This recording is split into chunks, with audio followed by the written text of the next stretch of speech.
conflict or areas located, for example, let's say if the shipment was going to Somalia, it was going to Somalia. maybe further down south, Yeah. and was attacked around the Somali area, how would you evaluate that in a report that's stating the result of that project? Okay.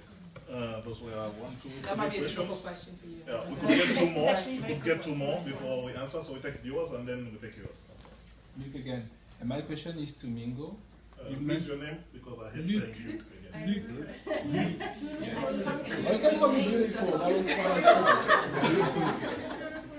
fine. So you mentioned regarding rebuilding, the job creation in peace building and post-conflict reconstruction. You mentioned something about building the trust within the people and making sure that when you go into these new territories, you're careful not to embitter or make the situation even worse. How would you go about building that trust, not only between local and people coming together, but also between themselves, between ethnic groups and former faction? I think that also relates to what you talked about, including those who've been involved on either side of conflict. How do you guys go about building that trust? I mean, if you have ideas. Okay, so should we get the last question before we get answers? Then we'll do another round of questions. Yes. Yes, please. Yeah, my name is Said Hussain. I'm the Secretary General of an organization called Somali Diaspora Organization. I've been involved with humanitarian assistance also. I know Mingo very well.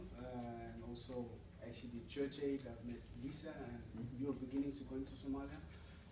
I'm very, I want to know what is your consideration in the church aid in terms of Danish companies doing CSR work in, for example, Somalia and Africa. If you take Gromfos, for example, they have a lifelink concept in Kenya where they make wells and so on, and that could be linked up with some of your own projects in terms of the water storage and the upcoming famine. Do you consider, the reason I'm saying this is because Denmark is one of the least corrupt countries in the world, and Somalia is there in the other end. So the bridge between the two has to be very long. And the only persons that can build that bridge, I believe, is the diasporas in both countries. So do you, in your work, consider the involvement of diasporas in your program when programming? One. Two, do you consider diaspora companies maybe bidding? You have also, like DRC, sometimes bids for South Sudan and so on. Do you consider that as, prefer that in your work? Thank you. I think we shall take these 5 questions first, and when they are done, I think we give them some 15 minutes, and then we take another round.